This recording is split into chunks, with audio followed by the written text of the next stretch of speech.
Hello viewers, இன்னைக்கு நம்ம பார்க்க போறது One Piece episode 492 part 4.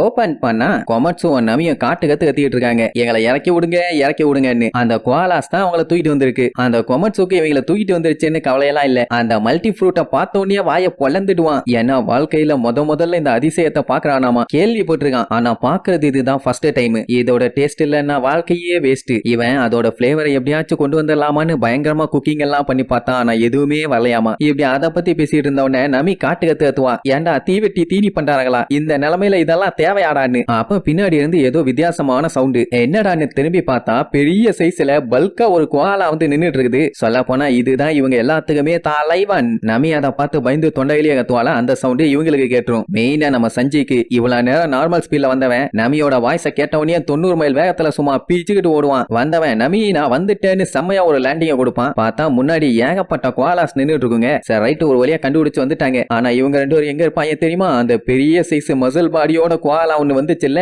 அதுதான் சிக்ஸ் பேக்ஸ் பாடி. அதோட வயித்துல இதுதான் அவங்க எல்லாத்துக்குமே பாஸ். இதோட பேரு நாக் அவுட் கோலா. இத மார்சுபியல் பீஸ்ட்னு சொல்லுவாங்க. Capture level 5. எந்த அளவுக்கு லெவல்ஸ் அதிகமாகுதோ அந்த அளவுக்கு அதுக்கு பயங்கர ஸ்ட்ராங்கா இருக்கும். கோலா அதோட அடல்ட்ஹுட் ரீச் ஆயிடுச்சுனாலே அத நாக் அவுட் கோலாஸ்னு சொல்லுவாங்க. ஆனா இந்த அளவுக்கு அவன் பெருசா இது வரைக்கும் எதையுமே பார்த்ததே இல்ல. அண்ட் இன்னொரு விஷயமும் இப்பதான் புரியுது. அந்த லியோஸ் எதுவுமே இந்த கோலாஸ் அட்டாக் பண்ணல. நாக் அவுட் கோலாவை பார்த்து அதுக்கெல்லாம் பீதி ஆயிருச்சுங்க. அதனாலதான் அதுங்க சீக்கிரமா இங்க வந்து சேர்ந்துருச்சுங்க. ஆளையும் சைஸையும் பாத்தீங்கல்ல எத்தா தண்டி இருக்குதுன்னு. சரி ரைட், அதோட கொடூரம் என்னன்னு இப்ப காட்டிருச்சு. இனி என்ன போட்டு பொழந்து கட்ட வேண்டியதான்னு சொல்லும் போதே அதுங்கெல்லாம் வெறி கொண்டு அட்டாக் பண்ண வருங்க. இப்ப என்னன்னா இவங்க எல்லாம் சேர்ந்து அது எல்லாத்தையுமே காலி பண்ணலன்னா அவங்க ரெண்டு பேத்தையுமே காப்பாற்ற முடியாது. சரி ரைட், ஒரு கை பாத்தலான்னு சஞ்சீவ் ஃபர்ஸ்ட் ஒன்னு அடிப்பான். ஆனா அடுத்தவங்கெல்லாம் பாஞ்சு வேகமா போகுங்க. சொல்ல போனா சஞ்சீவ் நினைச்சதை விட அதுங்க பயங்கர ஸ்பீடு. டொரிகோக்கு தெரிஞ்சு இதுங்களோட கேப்சர் லெவல் 3. அதனால கொஞ்சம் சண்டை போட்டுதான் ஆகணும்னு வழியில வர எல்லாத்தையுமே அடிச்சு தெரிய விட்டுட்டு நேரா நமிய நோக்கி தான் ஓடுவாங்க. இப்ப சஞ்சீவ், சாப்பர், அந்த உல்ஃப் இவங்க 3 பேரும் அங்க இருக்க கோலாஸ் எல்லாத்தையும் பெண்ட கழட்டுவாங்க. லூஃபியும் டொரிக்கும் போய் கொமட்சுவையும் நமியையும் காப்பாத்தணும். அந்த டைமுங்கும் போது இங்க கப்பல்ல காட்டுறாங்க. நம்ம ரோபினுக்கு மலை உச்சியில ஏதோ பயங்கரமா கத்துற சவுண்ட் எல்லாம் கேக்குது.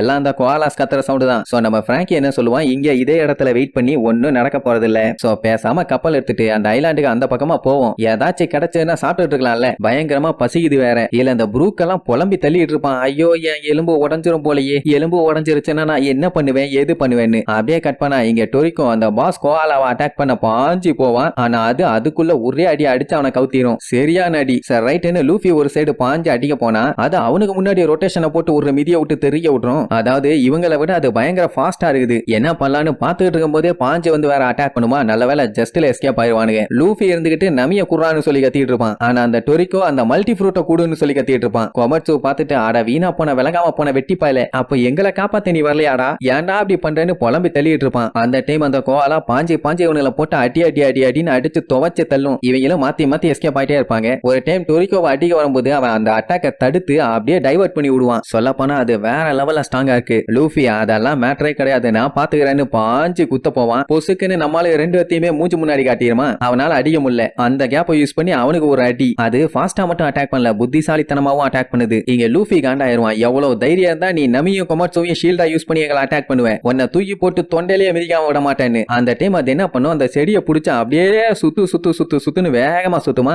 என்ன பண்ணுதுன்னு அப்படியே லுக் விட்டு இருப்பான். பாஞ்சு வந்து டொரிக்கோவை ஒரு போடு போடும். சட்டையெல்லாம் கிழிஞ்சு பய தெரிச்சிருவான். ஆனா பாடியில ஒரு கீரல் கூட இல்ல பாருங்களேன். இங்க இவங்க ரெண்டு பேரும் கதறிட்டு இருப்பாங்க. ஏன்னா அது கேப் விடாம சுத்திக்கிட்டே இருக்குது. அது அத்தா தண்டி இருந்தாலும் அந்த ட்ரீ அதோட ஃபோர்ஸை நல்லாவே தாக்க முடியுது. அண்ட் அந்த ட்ரீல இருந்து தான் ஏகப்பட்ட நியூட்ரிஷன் டாப்ல இருக்க அந்த பழத்துக்கு போய் சேருது. மல்டி ஃப்ரூட் கண்டிப்பா நான் அதை சாப்பிடுவேன்னு டொரிக்கோ சொல்லுவான். அங்க அவங்க எல்லாம் புலம்பி தள்ளுவாங்க. ஏன்டா இந்த நிலைமையிலயும் உனக்கு அந்த ஃப்ரூட் மேலதான் கண்ணான்னு. உடனே லூஃபியும் கூட சேர்ந்துக்குவானா. அட வீணா போன வெங்கம்பள்ளியில முதல்ல எங்களை காப்பாத்துங்கடா, ஏன்டா உசுர வாங்குறீங்கன்னு நம்பி கழுவி ஊத்துவான். ரெண்டு பேரும் ஒரே மாதிரி அந்த ஃப்ரூட்டுக்கு ஒரு கும்புட போட்டுட்டு என்னைக்கு அதை போலந்தே தீர்ணும்னு சொல்லிட்டு சும்மா பாஞ்சு வருவானுங்க. ஃபர்ஸ்ட் லூஃபி என்ன பண்ணுவான், அந்த ரெண்டு ஸ்டெம்மையும் கையையும் காலையும் வச்சு அழகா லாக் பண்ணி புடிச்சுக்குவான். இந்த டொரிக்கோ பாஞ்சு அந்த கோலாவை குத்த வருவான். அது டப்புன்னு அவன் அட்டாக்ல இருந்து எஸ்கேப் ஆயிரும். அவன் நேரா வந்த ஃபோர்ஸுக்கு லூஃபி மேல போய் லேண்ட் ஆவான். லூஃபி அவனோட ஃபுல் ஃபோர்ஸை கொடுத்து அவனை ஒரு தள்ளி விடுவான். அவனும் அவனால முடிஞ்ச அளவுக்கு வேகத்துல வந்து ஒரே அடி போன வேகத்துல திரும்பி வந்து அட்டாக் பண்ணுவான்னு அந்த கோலா எக்ஸ்பெக்ட் பண்ணவே இல்ல. நல்லா நங்குன்னு நெஞ்சில அடி விழுந்த உடனே அந்த கோலா அப்படியே பறேந்து போகும். ரெண்டு பேரும் அவங்க கூட வேற இருக்காங்கல்ல. சோ லூஃபி பாஞ்சு போய் டப்புன்னு அவங்க ரெண்டுத்தையும் புடிச்சிருவான். சோ ஒரு வழியா நம்ம ஆளுல காப்பாத்தியாச்சு. அது வாங்கின அடியில செவுத்துல ஒட்டிட்டு இருக்க பள்ளி மாதிரி பேன்னு கிடக்கும். சரி ரைட்டு, அந்த மல்டி ஃப்ரூட்டை சாப்பிடலான்ட்டு பாப்பாங்க. ஆனா அது என்னமோ பேய் பிடிச்ச மாதிரி பயங்கரமா ஆட ஆரம்பிச்சிடும். என்னாச்சுன்னு பாத்துட்டு இருக்கும் போதே அங்க இருந்து சின்ன சின்ன கோலாஸ் எல்லாமே விழுந்தடிச்சு அங்க இருந்து ஓட ஆரம்பிச்சிருங்க. உடனே டொரிக்கோவும் நிக்காதீங்க, ஓடுங்க ஓடுங்கம்பா. அட ஓடுங்க யானை அடிச்சு புடிச்சு அந்த மலையில இருந்து கீழே இறங்கி வந்து பாப்பாங்க. அது வேற ஒண்ணும் இல்ல, எரிமலை வெடிக்குது. இதுதான் இந்த ஐலாண்டோட உண்மையான முகமாமா. என்னடா சொல்ல வரேன்னு கேட்டா, ஆக்சுவலா டொரிக்கோவோட ஃப்ரெண்ட்ஸ் எல்லாருமே இந்த ஹங்கிரிலா ஐலாண்டோட சீக்கிரத்தை சொல்ல தானே வந்தாங்க. இதுதான் அதுன்னு சொல்றதுக்கு வாய் எடுப்பான். அந்த டைமுங்கும் போது அந்த எரிமலை பயங்கரமா பொங்கி அதுல இருந்து நெருப்பெல்லாம் கண்ணா பின்னாடி வெடிச்சு செதற ஆரம்பிச்சிடும். அதுவும் அது நம்ம சன்னி கப்பல்ல வேற வந்து விழும். சரி அது கூட பரவாயில்ல, ஊட்டி ஏதாச்சும் தீஞ்சு போச்சுன்னா போட்டு சமாளிச்சுக்கலாம். ஆனா நேரம் அந்த தீ குழம்பு உசோப்போட மூஞ்சில வந்து சத்துன்னு அடிக்கும். ஐயோ என் மூஞ்சி வெந்து போச்சுன்னு காட்டுத்தனமா கத்திக்கிட்டு இருப்பான். கடைசியில பார்த்தா அது லாவாவே கிடையாது, கேரமல், அதாவது சாக்லேட். எது கேரமலான்னு நக்கி பாப்பாங்க, செம டேஸ்ட். அப்புறம் தான் டொரிக்கோவோட ஃப்ரெண்டு வந்த மேட்டரை சொல்லுவான். என்னன்னா இவங்க முன்னோர்கள் இந்த ஐலாண்ட பத்தி ஒரு புக் ஒன்னு எழுதியிருக்காங்க. அந்த புக்கை யூஸ் பண்ணி தான் இந்த தீவுக்கு வந்தாங்க. அவங்க சொன்னது உண்மையா இல்லையான்னு செக் பண்ணி அவங்க மென்ஷன் பண்ணியிருந்த பயங்கரமான இன்கிரீடியன்டான அந்த ஹங்கிரிலா பேர்டை புடிய வந்தானாமா. ஆனா அங்கதான் ஒரு ட்விஸ்ட்.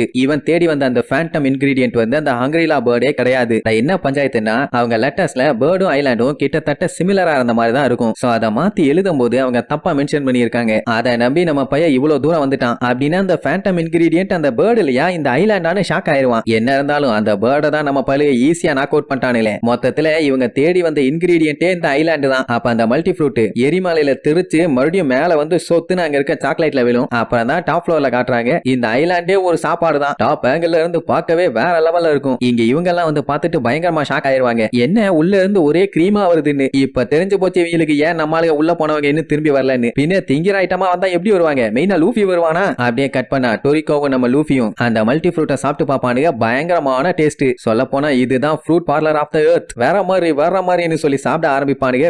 விடிய திம்பானுங்க. எப்படின்னா இன்னைக்கு காலையில திங்க ஆரம்பிச்சவனுங்க அடுத்த நாள் காலையில வரைக்கும் தின்னு தீத்து மொத்தத்துல அந்த ஐலாண்டிய வலிச்சு நக்கிடுவானுங்க. அப்ப நம்பி இருந்துட்டு மொத்தத்தையும் சாப்பிட்டுட்டேன், இதுல எந்த ஐட்டத்தையுமே உன்னோட ஃபுல் கோர்ஸ் மீல்ல யூஸ் பண்ண போறது இல்லையான்னு கேப்பா. உடனே டொரிக்கோ இது ஒரு பரந்த உலகம், இதுல இன்னும் ஏகப்பட்ட டெலிஷியஸான ஃபுட்டுங்க இருக்கத்தான் செய்யும். அதையெல்லாம் டேஸ்ட் பண்றதுக்கு முன்னாடி நான் எதையும் ஒத்துக்க மாட்டேன்மா. ரெண்டு பேரும் மாத்தி சலிக்காம திங்கிறானுங்க. நல்லவேளை இவனுக்கு திங்கிற கேப்லயே நம்ம செஞ்சு எவ்வளவு சாப்பாடு தேவைப்படுதோ அவ்வளவு சாப்பாடு எடுத்து கப்பல்ல லோட் பண்ணிட்டான். அதனால இவங்க எப்ப வேணாலும் கிளம்பலாம். சரி ரைட்டு பை பைன்னு சொல்லிட்டு லூஃபி கிளம்புவானா. டொரிக்கோ நெக்ஸ்ட் டைம் மீட் பண்ணா என்னோட லைஃபோட ஃபுல் கோர்ஸ் மீலோட உங்களை ட்ரீட் பண்றேன்பா, கண்டிப்பா எல்லாரும் சேர்ந்து வெளுத்து கட்டுறோம்னு சொல்லி ரெண்டு குரூப்பும் பை பை சொல்லி கிளம்புவாங்க. லூஃபி நமி சஞ்சி சாப்பருக்கெல்லாம் இவங்க யாரு என்னன்னு நல்லா தெரியும். ஆனா கப்பல்ல இருந்து யாருக்கும் தெரியாது இல்ல. சோ மாத்தி பார்த்து ஷாக் ஆவாங்க. அப்ப என்ன பஞ்சத்துல இருந்த நம்மளுக்கு பயங்கரமா சாப்பாடு கிடைச்சிருச்சு, அதை எப்படி சாப்பிடலாம் அப்படி சாப்பிடலாம்னு சொல்லி டிஸ்கஸ் பண்ணிட்டே போவாங்க. இங்க டொரிக்கோ நம்ம புது இன்கிரீடியன்ட்டை கண்டுபிடிக்கிற வேலையை ஸ்டார்ட் பண்ணுவோம் கொமட்சு, ரெடியா அப்படின்னு ஒன்னு ஓகே பாஸ் வாங்க போலான்னு சொல்லி ஜாலியா அங்க இருந்து கிளம்புறதோட இந்த எபிசோடுக்கு எண்டு கார்டு போட்டு முடிக்கிறாங்க.